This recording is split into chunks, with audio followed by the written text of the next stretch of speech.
maduati ikhiwani, wanaoongoza umma ubaki kwenye amani, wakifundisha elima hadithi na Qur'ani, lengo husende mrama. Lakini tukiangalia kwenye mahusiano ya mwanadamu hasa Muislamu na Qur'ani tukufu, kisha kuzungumzia utukufu wa Qur'ani, ningependa nikiri mwanzoni mwa mazungumzo yangu kwamba utukufu wa Qur'ani hakuna mtu yeyote anayeweza kuzungumzia akakidhi 100%.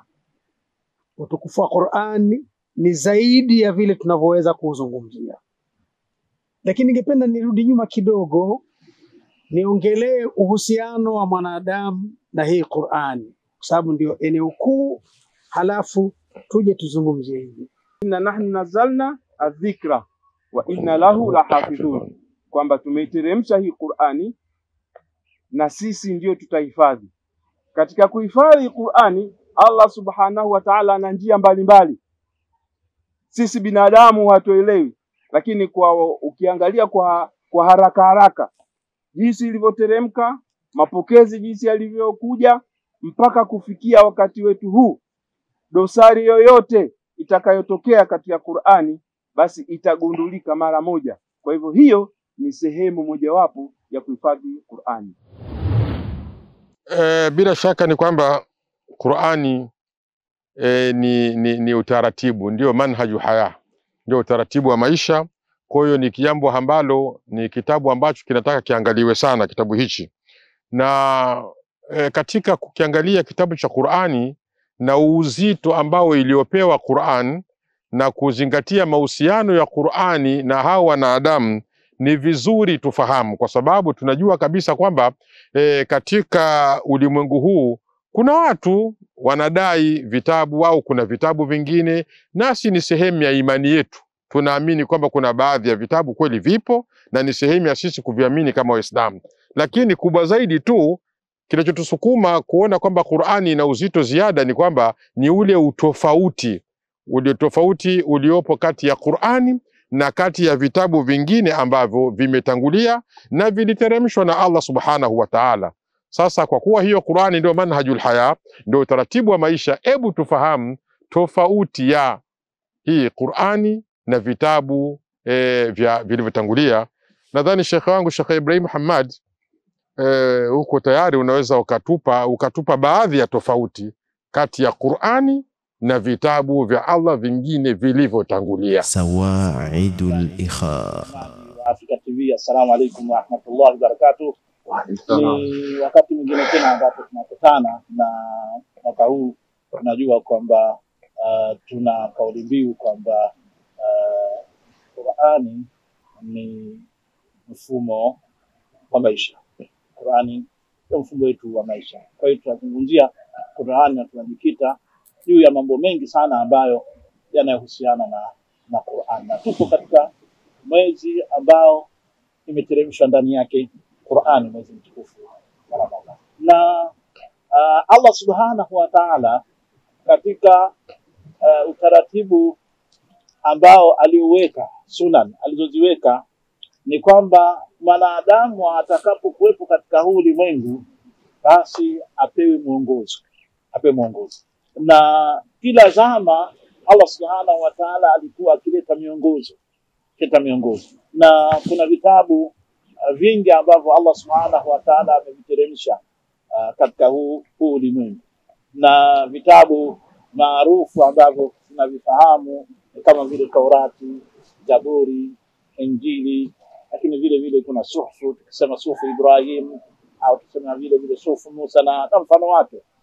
Hivi ni vitabu vya Allah subhanahu wa ta'ala ambavyo alivyoteremsha, lakini Allah subhanahu wa ta'ala akatuteremshia na Qur'an. A'udhu billahi minash shaitani rajim. Bismillahir rahmanir rahim. Lam mim. Allahu la ilaha illa huwal hayyul qayyum. Nazzala alayka alkitaba bil haqq musaddiqan lima bayna yadayhi wa anzala at-taurata wal injila min qabl hudan lin-nas wa anzala al-furqan.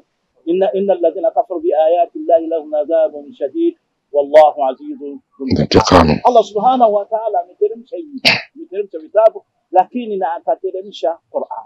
Sasa tunapokuja kuzungumzia kipengele hiki ambacho mwenyekiti wetu Sheikh Abdallah amenizungumzia kuhusiana na utofauti uliopo kati ya Qur'ani na vitabu vingine vilivyotangulia, kuna tofauti kadhaa ambazo kwamba tunaweza tukazielezea, lakini mimi nitaje baadhi ya tofauti hizo. Lakini tofauti ya kwanza kabisa miongoni mwa hizi tofauti ni kwamba Qur'an ambayo ni kitabu katika vitabu vya Allah Subhanahu wa Ta'ala amejalia Qur'ani kwamba iwe imefuta hukumu zote zilizotangulia zilizo nje ya Qur'an.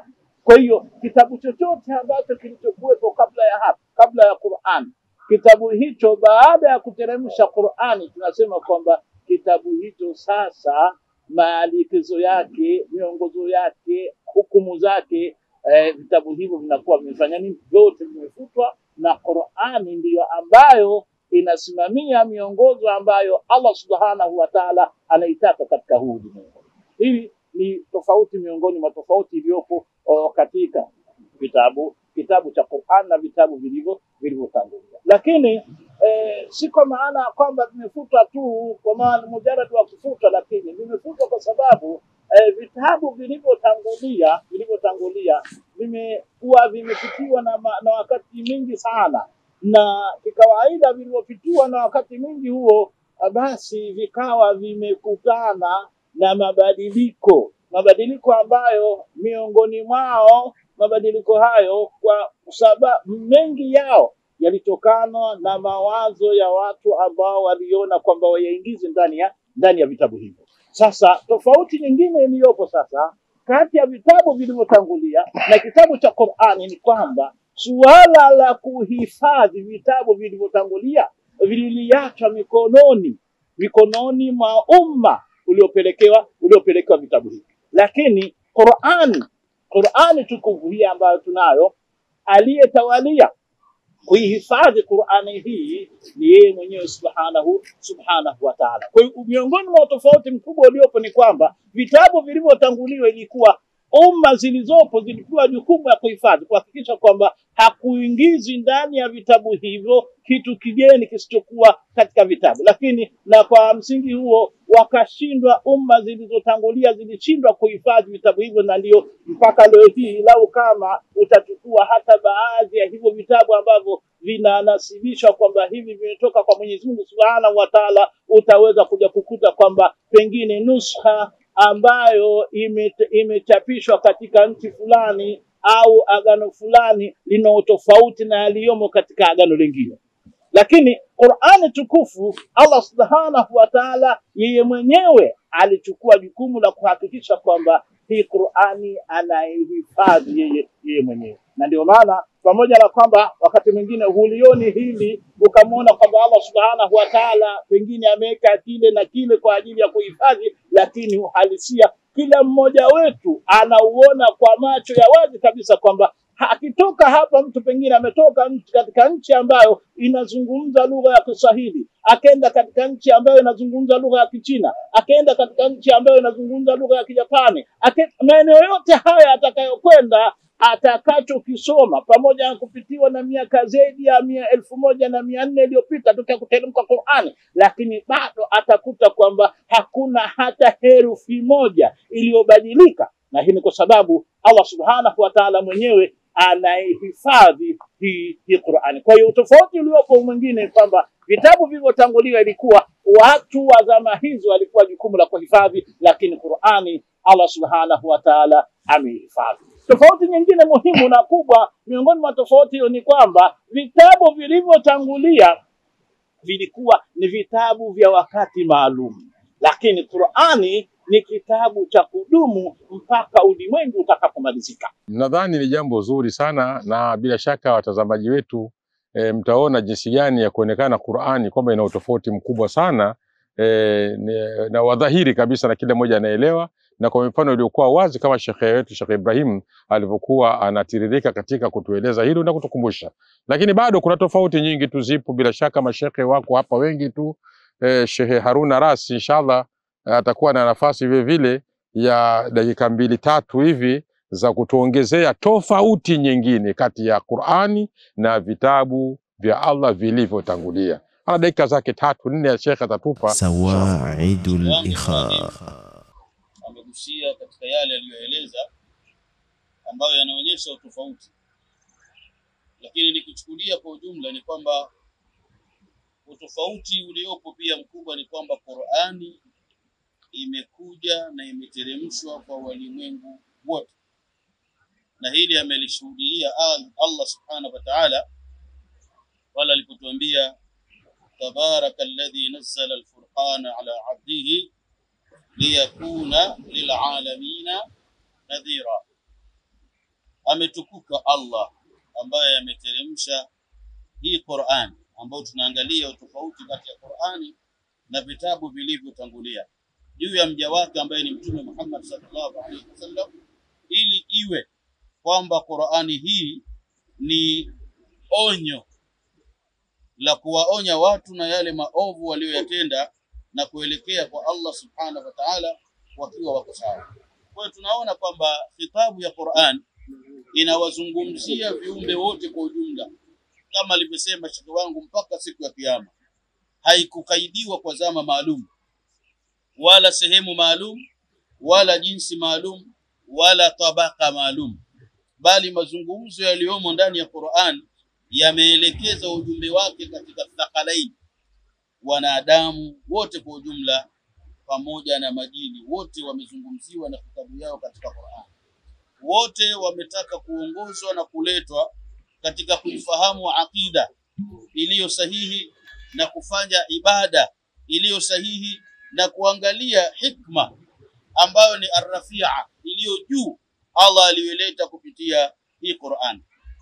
Qur'ani tunaona kwamba katika mabadiliko yake makubwa na utengano wake na vitabu vingine, Qur'ani imekuja kama kuwa ni desturi la uhai wa wanadamu, ni manhaji kamili katika uhai wa wanadamu, mpaka kwa haki iliyopo katika Qur'ani hii na kuonekana utofauti wake na vitabu vingine, mpaka maadui wameshuhudia. Na ndio wale wasemaji wanasema alhaqu ma shahidat bihi al-a'da, haki ni ile inayoshuhudiliwa na maadui, ambao tukirudi katika vitabu vya wengi wale ambao si Waislamu wanakiri kuona Uislamu kupitia kitabu chao kwamba ni kitabu cha haki, ni kitabu cha kweli, yaliyomo ni ya sawa na hayawezi kubadilika hata yanapopitwa na zama kwa namna gani. Kwa hiyo Qur'ani imeyaweka wazi yote haya kuonyesha kwamba Qur'ani ina tofauti kubwa. Lakini pia ukiangalia hakika katika akili ya kila mmoja anapata katika Qur'ani jambo ambalo linamridhia yeye mwenyewe pale anapoisoma na kuitamka ile Qur'an, basi ndani ya moyo wake akisikia yale maneno anayosoma ya Qur'an, basi akili inafunguka na anaangalia na anafikiria katika kuumba kwa mbingu na ardhi.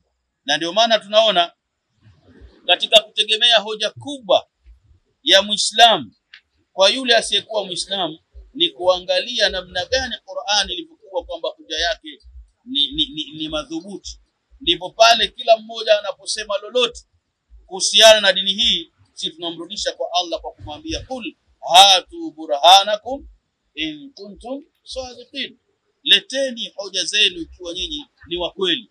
Na ndio unakuta hata makafiri wasiokuwa Waislamu wameshindwa kuleta mfano wowote wa hii Qur'an. Hii ni tofauti ya kuonyesha kwamba kati ya Qur'an na vitabu vingine. Lakini pia tofauti kubwa, lao utataka kuingiza lolote ndani ya Qur'an hutoweza, litajulikana mara moja, kinyume na vitabu vingine ambavyo vilivyoharibiwa, yameingizwa maneno mengi mpaka mwingine anasema haya ni maneno na mimi nitasema yangu kidogo, alafu anaingiza kwenye nini, kwenye maneno ya Allah, ukaambiwa hili ni agano jipya, hili ni agano la kale.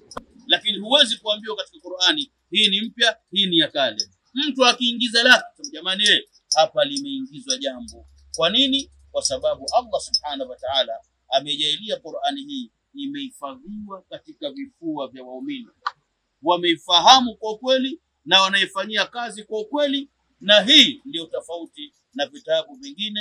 Sawaidul Ikha. Jamani, tutakubaliana kwamba watazamaji, Qur'ani ni manhaju haya, yani ndiyo msingi na utaratibu wa maisha. Bila shaka nadhani ndugu zangu, Sheikh alivyokuwa akitoa zile tofauti akiongezea, tutaona kweli Qur'ani ni manhaju haya, kwamba Qur'ani ndio utaratibu wa maisha ya mwanadamu na wanadamu na Muislamu katika hali ya makhsus. Unatizama kipindi cha Sawaidul Ikha. Bismillahir Rahmanir Rahim. Alhamdulillahi Rabbil Alamin. Wassalatu wassalamu ala ashrafil mursalin nabiyina Muhammadin wa alihi wa sahbihi ajma'in, amma ba'd. Ndugu zangu watazamaji wa Africa TV, assalamu alaikum wa rahmatullahi wa barakatuh. Tunachukua fursa hii ndani ya mwezi mtukufu wa Ramadhan ili kupeana nasaha mbalimbali kwa malengo ya kufikia dhana nzima na makusudi mazima ya mwezi mtukufu wa Ramadhan. Nachukua fursa hii ya dakika chache ili kukumbushana na wewe, lakini pia kuikumbusha nafsi yangu katika moja ya nyasia za Mtume sallallahu alayhi wasallam. Ni hadithi ambayo imepokewa na baba Hamza Anas ibn Malik radhiyallahu ta'ala anhu, ambaye yeye alipata fursa ya kumhudumia Mtume sallallahu alayhi wasallam katika nafasi mbalimbali akiwa ni kijana wa nyumbani. Miongoni mwa aliyoyanukuu kutoka kwa Mtume sallallahu alayhi wasallam, ambaye kwangu mimi na wewe na kila Muislamu, bali na kila anayesikia kupitia fursa hii, ni dira katika maisha, ni kujenga upendo wa dhati katika jamii zetu na katika maisha yetu ya kila siku. Mapenzi haya Mtume sallallahu alayhi wasallama ameyataja kuwa ni kichocheo au ni moja ya vinavyoashiria ukamilifu wa imani ya mja. Mtume sallallahu alayhi wasallam amesema, la yu'minu ahadukum hatta yuhibba li akhihi ma yuhibbu li nafsihi. Unatizama kipindi cha Sawaidul Ikha.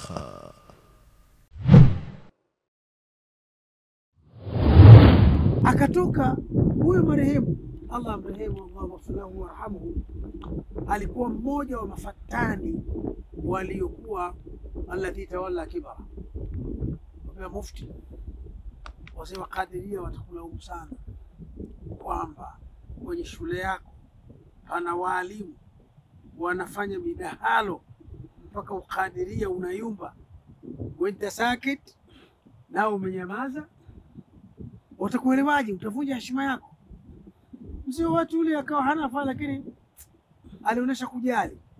Huyu kijana akatumia ujasiri alionao na chuki alionayo, Allah msamehe, akanunua makufuri, sio Magufuli, makufuri.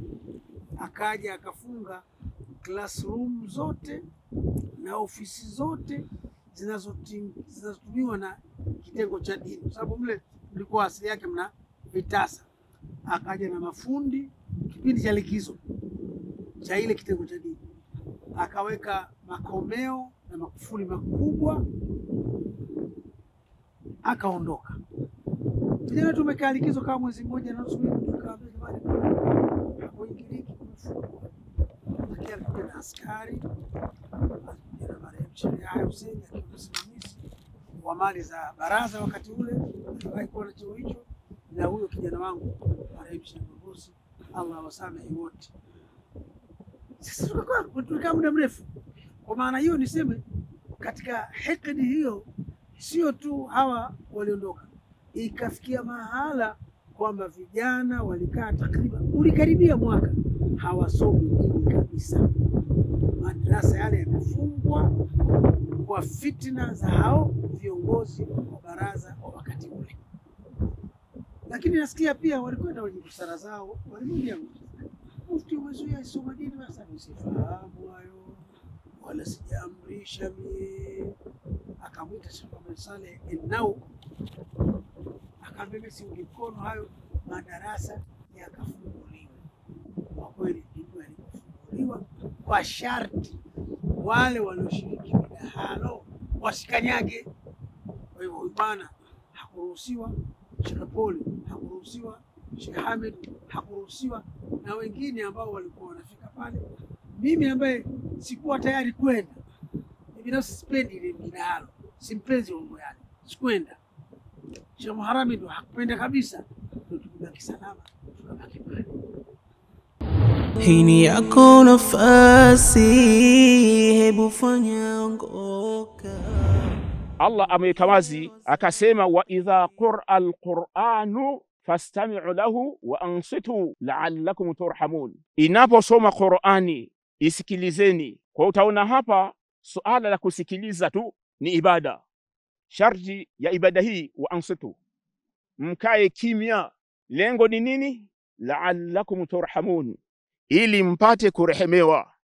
Kwa hiyo katika moja ya kazi ambazo zinatakiwa tuzifanye kama ibada katika hii Qur'ani ni kuifanyia tadabbur, na haiji tadabbur isipokuwa lazima tukae chini, tusome maana yake, tufahamu, tuanze mazingatio kwa maana pana zaidi na kuweza kuifanyia kazi Qur'ani.